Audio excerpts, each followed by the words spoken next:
Romanina toko faefatra. Ao amin'ny testamenta taloha, Abrahama sy Davida dia nohamarinina noho ny finoana.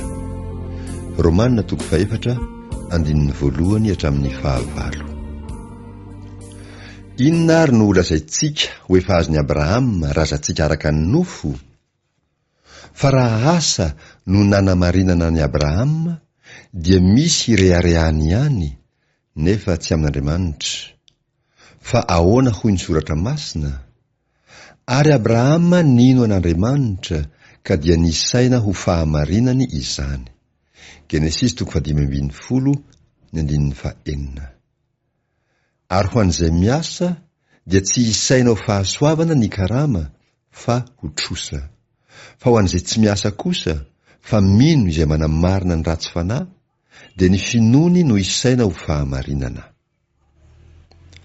Dia arak'izany koa no ilazany Davida fa sambatra ny olona izay isain'Andriamanitra fahamarinana tsy amin'ny asa, hoe sambatra izay voavela ny elony sy voasarona ny fahotany. Sambatra izay olona tsy isain'i Jehovah eloka. Salamo 1:2.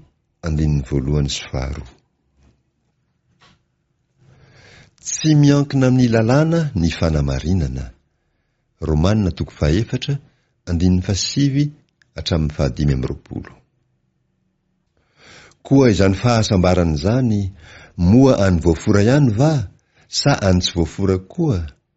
Fa lazaintsika fa ny finoana no ny saina ho fahamarinan'i Abrahama. Ary ahoana no nanisana izany? Tamin'izy efa voafora va, sa fon'izy tsy mbola voafora? Tsy tamin'izy efa voafora tsy akory, fa fon'izy tsy mbola voafora.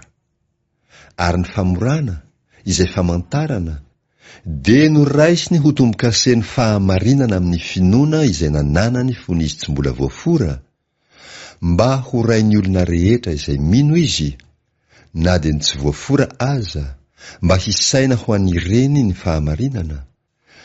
Ary ho rain'ny voafora, dia tsy izay voafora ihany, fa izay mandeha araka ny dian'ny finoan'i Abrahama razantsika koa, izay nananany fony izy tsy mbola voafora. Fa tsy lalàna, fa fahamarinana amin'ny finoana no nahazoan'i Abrahama sy ny taranany ny teny fikasana ho mpandova izao tontolo izao.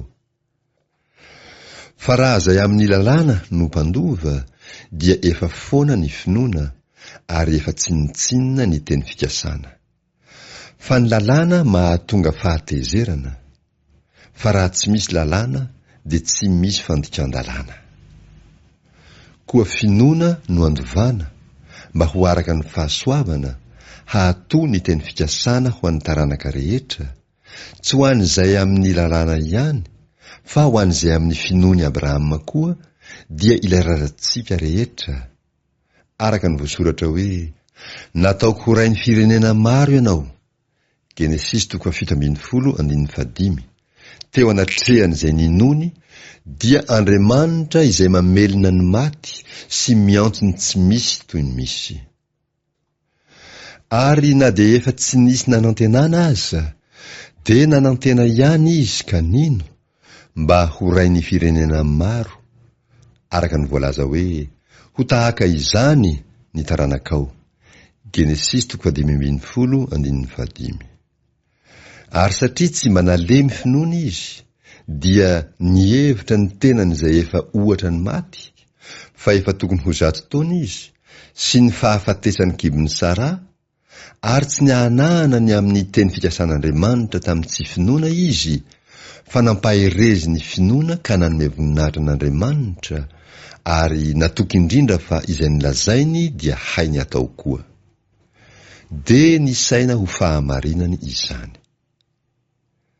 Nefa tsy ho azy ihany no nanratana fa nisaina ho azy zany, fa ho antsika izay hanisana izany koa, dia isika izay mino ilay nanangana ny Jesosy tompontsika tamin'ny maty, izay natolotra noho ny fahadisoantsika, ka natsangana indray ho fanamarinana antsika.